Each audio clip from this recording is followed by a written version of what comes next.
3, 2, 1. Bismillah.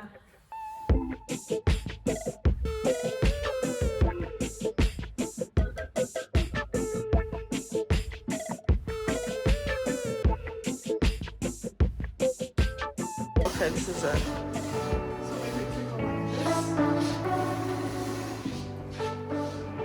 Maybe even like this.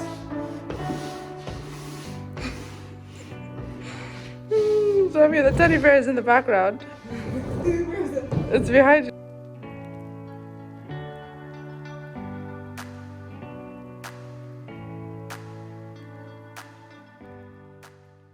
Okay, so guys, we're going to be answering 2 questions, inshallah. Let's start with the first one. What was the most memorable part in the early stages of launching our business for you?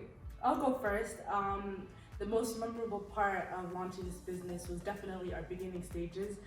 We spent a lot of time dreaming, I guess you could say, dreaming. We were dreaming big, we would dream about endless possibilities of where we could take our business. And that was such a memorable time for me because we would have such beautiful discussions, you know, of things that we didn't even know were possible. And we allowed ourselves to really expand our minds to think of possibilities that we didn't even think was possible. So that is definitely my favorite part. Yeah, and I want to add, I'm not copying your answer.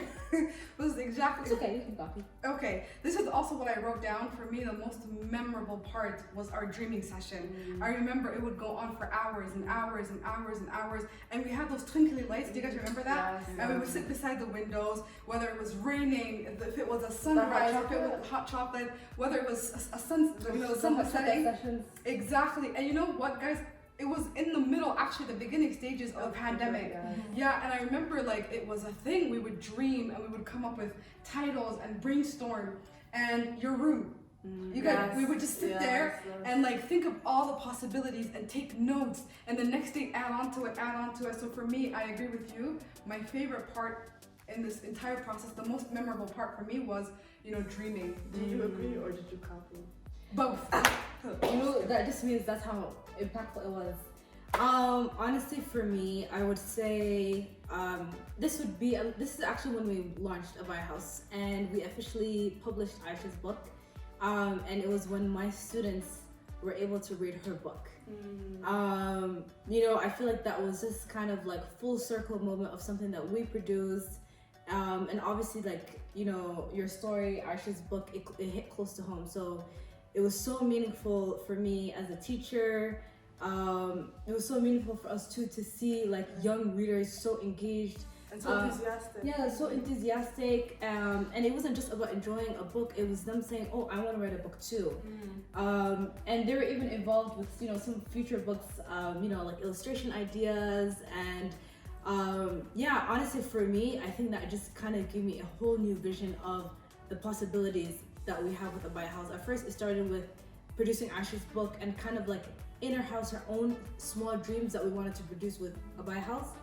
But after a little while, seeing how we touched young kids, young readers, young dreamers, I think that's for me when it took a whole new life. I would say my favorite part, besides what they just said, I don't want to repeat their answers, definitely the dreaming, the fantasizing, all of that was amazing. But for me specifically is that when we actually internalized, we did it. You know, one of the moments is when we were when the books got delivered, like in boxes, and when we were unboxing it and we saw like hundreds of books, and it was just Aisha's face was on it. It had our names in the acknowledgement. It was just I had a logo. Yeah, the logo, just everything about that process. It was like such a pinch me moment. Another moment that I thought was so surreal is when we were, you know, the first 60 copies when we were delivering it. I remember we went to this little girl's house, like, I don't know, she was like 14, and then Aisha was just like, she had the books in her house, we were just taking it to people's houses, and this little girl literally screamed, like she actually screamed, and Aisha didn't know what to do. She was shocked, you know, and I thought that was amazing, and she kept waving, and she's like, oh my god, you know, I have the author, you know, she had this like freak out moment, and I thought that was crazy. That was one of my favorite memories. Before we answer our second question, inshallah, I have a video for you guys that I want all of us to react to. Is it the training video that watched? No, this one's we're different. gonna do that later. 1 second, let me turn on the volume. What are we trying to say, ladies? We have a publication company that we launched today, and we are the people behind it. And anyways, my name is Juweria. My name is Samia. My name is Aisha. Alhamdulillah, we got all of our names right at least. Have a blessed Friday, guys. Do you guys remember that day? Yeah, I do. It took us like an hour just to tell people who we were on Instagram. Exactly. Yeah. We were so excited. We had this grand vision. It was our first real post. Like, it was when we launched. It was out there. The dream was out. You know, and that's why I think this video was so memorable. When I watched it, I was like, oh my God, I can't believe that was us. And you know what was funny about it is we spent like the first couple months of the pandemic when the world shut down. We couldn't go out, we couldn't go to cafes or the park. So our house became a sanctuary. So like we had access to the sky and we would just look out and our vision was so grand that when it was time to communicate it to the online world, we didn't know. We were flabbergasted. We didn't know what to say. It was such a it's like, you know, it was in-house thing. It's we spent so much time flushing those ideas out, but when it was time to we got so camera shy. We didn't even know how to communicate to the camera. And So Juweria that's said, at least we got our names right. We kept trying.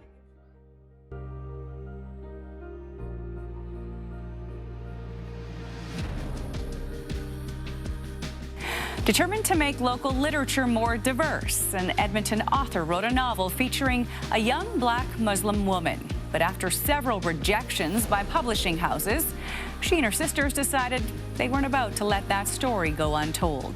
Shalanskalski explains.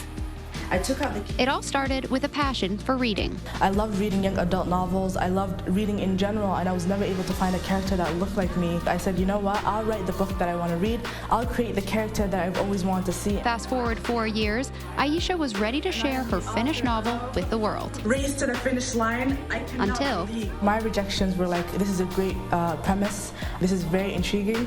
Alia is a strong character. I'm all for the representation of strong Muslim women in literature.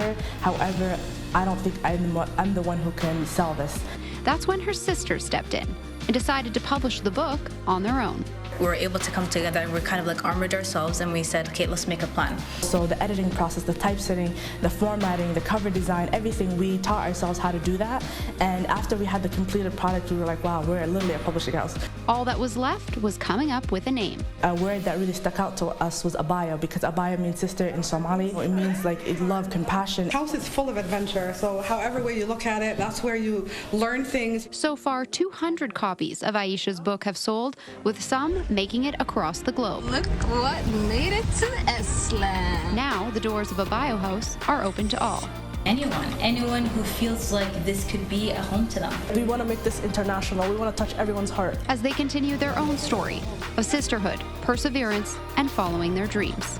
Shaylan Skalski, CTV News, Edmonton. I buy your house.